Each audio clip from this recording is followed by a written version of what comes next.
जय हिंद दोस्तों इस वीडियो में आपको बताने वाला हूं बीरबल साहनी पुराविज्ञान संस्थान यानी कि BSIP LDC and MTS offline form 2020 के बारे में कि कैसे आपको ये फॉर्म फिलअप करना है। तो आप इस वीडियो को देखते रहिए, मैं आपको इसके बारे में पूरी जानकारी देने वाला हूं जिससे कि आप इस फॉर्म को बिना किसी मिस्टेक के भर पाओगे। तो चलिए दोस्तों शुरू करते हैं।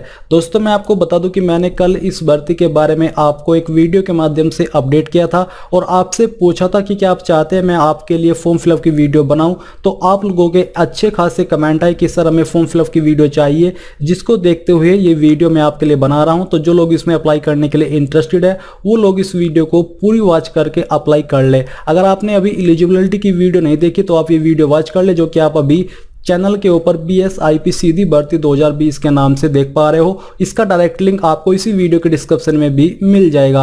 अब चलिए दोस्तों शुरू करते हैं। दोस्तों ये आपका ऑफिशियल नोटिफिकेशन है जिसमें कि आप ऊपर की तरफ आपके एलिजिबिलिटी क्राइटेरिया की जानकारी देखोगे, यानी कि ये जानोगे कि किस पोस्ट के लिए कितने पद निकाले हैं, एज लिमिट क्या है, क्वालिफिकेशन क्या चाहिए। बेसिकली इन दोनों पोस्ट पर अप्लाई करने के लिए आपसे 10वीं या 12वीं पास की योग्यता मांगी है। तो आपको यहाँ पर इसी में नीचे की तरफ आना है और नीचे आकर के आपको आपके एप्लीकेशन फॉर्म का परफॉर्मा मिल जाएगा, जो कि आपको प्रिंट करा लेना है। और प्रिंट कराते वक्त आपको 4-5 फोटोकॉपी इसकी प्रिंट करानी है, ताकि जब आप इस फॉर्म को भरें और आपसे भरते समय कहीं पर कोई मिस्टेक हो जाए तो आपको वो फॉर्म दोबारा से इस्तेमाल नहीं करना है, आपको न्यू फॉर्म लेकर के शुरू से भरना होगा, क्योंकि जिस फॉर्म के अंदर कटिंग होती है उसको रिजेक्ट कर दिया जाता है। तो चलिए आपने फॉर्म को प्रिंट करा लिया है और कराने के बाद अब जो मैं आपको जानकारी बताने वाला हूं, आपको उस स्टेप के सामने सेम जानकारी लिखते हुए जाना है। तो यहाँ पर सबसे पहले है पोस्ट अप्लाइड फॉर, यानी कि आप किस पोस्ट के लिए अप्लाई कर रहे हो।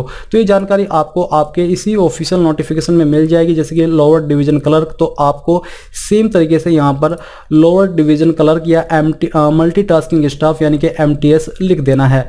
फिर आता है name of applicant in capital letters, यानी कि यहाँ पर आपको अपना नाम अंग्रेजी के बड़े अक्षरों के अंदर लिखना है और ये नाम आपका 10वीं की मार्कशीट के अनुसार होना चाहिए।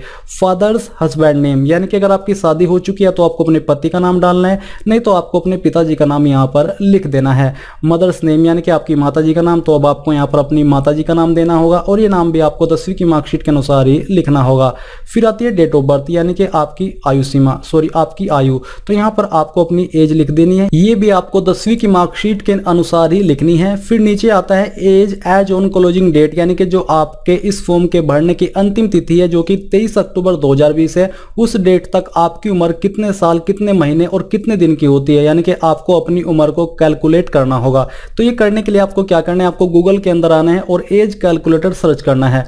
सर्च करने पर जो पहली वेबसाइट आएगी ये आपको ओपन करनी है और ओपन करने के बाद यहाँ पर आपको डेट ऑफ बर्थ के अंदर जो भी आपकी 10वीं की मार्कशीट के अनुसार डेट ऑफ बर्थ है वो यहाँ पर डालनी है और as at the date of, यानी कि जिस डेट तक आपको अपनी एज काउंट करनी है वो डेट आपको यहाँ पर सिलेक्ट करनी होगी, जो कि आपकी 23 अक्टूबर 2020 है। तो आपको ये सिलेक्ट करने के बाद कैलकुलेट के ऊपर क्लिक करना है।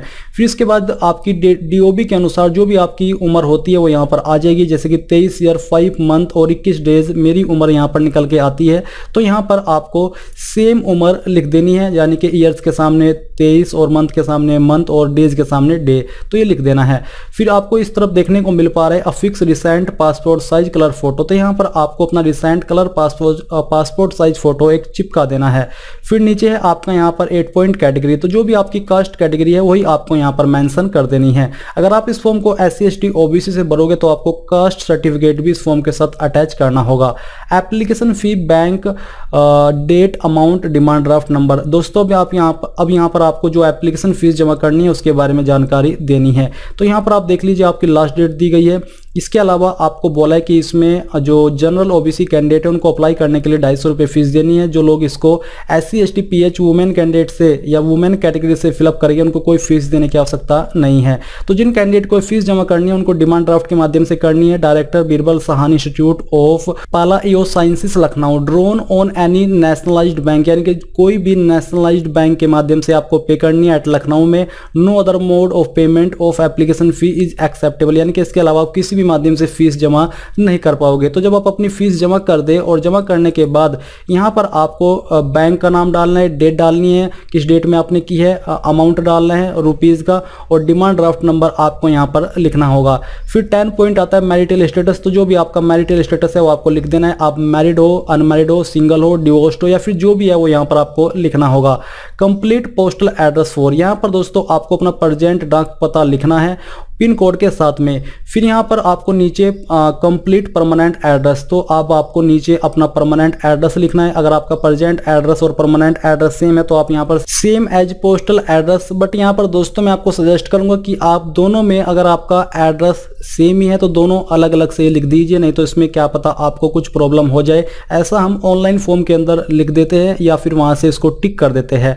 फिर दोस्तों नीचे आते हैं 13 पॉइंट के ऊपर जो कि है contact number with STD code. अगर आपके पास लैंडलाइन नंबर है तो यहाँ पर डाल लीजिए, नहीं तो आपको नीचे अपना मोबाइल नंबर एंटर कर देना है। अगर आपके 2 नंबर है, 3 नंबर है तो आपको कोमा लगा करके तीनों नंबर यहाँ पर लिख देने हैं। फिर इसके बाद आपको अपनी ईमेल आईडी भी यहाँ पर लिखनी होगी। क्वालिफिकेशन फ्रॉम हाई स्कूल, तो यहाँ पर दोस्तों अब आपको अपनी क्वालिफिकेशन की जानकारी देनी है। तो इसमें दिया जा रहा है एग्जामिनेशन डिग्री एकेडमिक प्रोफेशनल। तो बेसिकली आपको यहाँ पर अगर आप 10वीं से अप्लाई कर रहे हो तो 10th लिखना है, अगर 12वीं से कर रहे हो तो आपको 12th लिखना है। बट आपको फिर भी 10th 12th दोनों की जानकारी देनी है। आपको ऊपर की तरफ इसमें 10th लिख देना है और आपने किस बोर्ड से किया उस बोर्ड का नाम यहाँ पर देना है। किस ईयर के अंदर आपने पास कर ली थी वो यहाँ पर लिखना है, और डिवीजन आपकी क्या आई थी वो आपको लिखना है। परसेंटेज मार्क्स या फिर ग्रेड आपके क्या थे वो यहाँ पर आपको लिख देना है। सब्जेक्ट स्पेशलाइजेशन क्या थी वो आपको यहाँ पर लिखनी होगी। अगर आप 10th की जानकारी भर रहे हो तो आपको यहाँ पर एक एक करके छोटा छोटा सब्जेक्ट 5 या 6 सब्जेक्ट जो भी आपके पास थे वो लिख देने, जो कि पढ़े भी जा सके और यहाँ पर आ भी जाए। फिर इसके बाद आपको इसी बॉक्स के अंदर 12th की जानकारी दे देनी है, क्योंकि इसमें मैक्सिमम आपसे 12th ही मांगी है, तो आपको सेम तरीके से 12th की जानकारी भी भर देनी है। सब्जेक्ट स्पेशलाइजेशन में आपको 12th में सिर्फ मेन सब्जेक्ट देने हैं, जैसे कि PCM PCB, तो इस प्रकार से आपको जानकारी भरनी है। फिर है डिटेल्स ऑफ एक्सपीरियंस एम्प्लॉयमेंट। अगर आप यहाँ पर आपके पास कोई एक्सपीरियंस है और आप उसकी जानकारी देना चाहते हो तो आप यहाँ पर दे सकते हैं, नहीं तो आप इसको खाली छोड़ दीजिए। एडिशनल इन्फॉर्मेशन, अगर आप कोई अतिरिक्त इन्फॉर्मेशन देना चाहते हैं अपने फॉर्म के बारे में या अपने बारे में तो आप यहाँ पर लिख सकते हैं, नहीं तो आप इसको खाली छोड़ सकते हैं। डिटेल्स ऑफ इनक्लोजर्स अटैच्ड, यानी कि आप इस फॉर्म के साथ कौन कौन से डॉक्यूमेंट अटैच करने वाले हो। तो इस फॉर्म के साथ आपको जो अटैच करना है, एक तो आपकी 10वीं की मार्कशीट, एक आपकी 12वीं की मार्कशीट, एक आपका कोई भी फोटो ID, आधार कार्ड, पासपोर्ट, ड्राइविंग लाइसेंस, जो भी आप ID देना चाहते हो, ये मैं आपको अपनी तरफ से बता रहा हूं ताकि आपको कोई प्रॉब्लम न आए, वो आपको अटैच करना है। इसके अलावा अगर आपने इस फॉर्म को SC ST OBC से फिलअप किया तो आपको वो यहाँ पर अटैच करना है, उसका सर्टिफिकेट आपको फोटोकॉपी आपको यहाँ पर अटैच करनी होगी। तो आपके ये मेन डॉक्यूमेंट्स हो गए हैं। फिर है डिक्लेरेशन, आपको यहाँ पर अपना नाम लिखना है और लिखने के बाद आपको डेट का नाम डेट डालनी है, किस डेट में आपने इस फॉर्म को भरा है। पहले से यहाँ पर लिखना है किस जगह से आपने इस फॉर्म को भरा है, और name and signature of the applicant, यानी कि यहाँ पर आपको एक तरफ तो नेम लिखना है और आपको एंड करके अपने सिग्नेचर भी कर देने हैं। अभी आपका फॉर्म कंप्लीट हो चुका है। अभी कैसे आपको भेजना है ये भी आप यहाँ से जान लीजिए।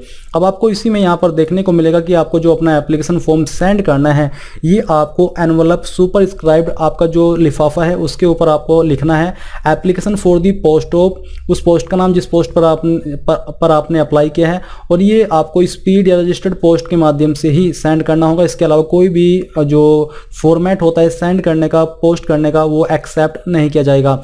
और ये आपको 23 अक्टूबर 2020 शाम 5 बजे से पहले ही सेंड कर देना, यानी कि वहाँ पर पहुँच जाना चाहिए।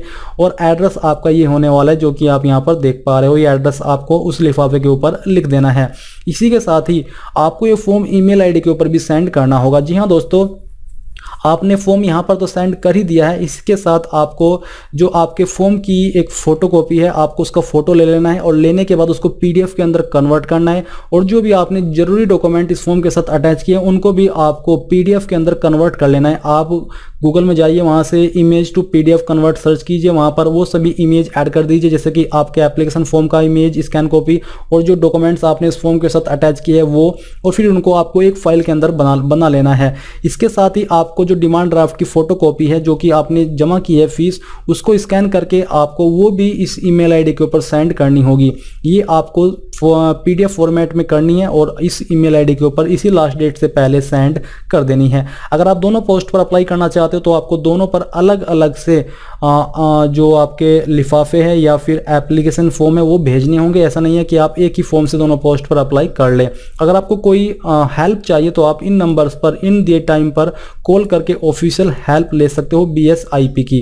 तो यहाँ पर आपने पूरी जानकारी जान ली है कि कैसे आपको ये फॉर्म भरना है और मैंने यहाँ पर आपको अच्छे से जानकारी दे भी दी है। अगर आपका कोई भी डाउट है इस भर्ती को लेकर या इस फॉर्म को लेकर के तो आप मुझे कमेंट करके पूछ सकते हो। मैं कोशिश करूंगा कि जितना जल्दी हो सके मैं आपको आंसर कर सकूं। तो दोस्तों ये थी आपकी BSIP LDC and MTS offline form 2020 के बारे में पूरी जानकारी। आई होप ये जानकारी आपको पसंद आई होगी। अगर आई है तो प्लीज इस वीडियो को लाइक शेयर और साथ ही साथ आपके अपने YouTube चैनल ज्ञानदेव होस्ट को सब्सक्राइब कर ले और सब्सक्राइब करने के बाद बेल के आइकन को दबा दे ताकि आपको आगे आने वाली वीडियोस के नोटिफिकेशन सबसे पहले मिल पाए। जय हिंद दोस्तों।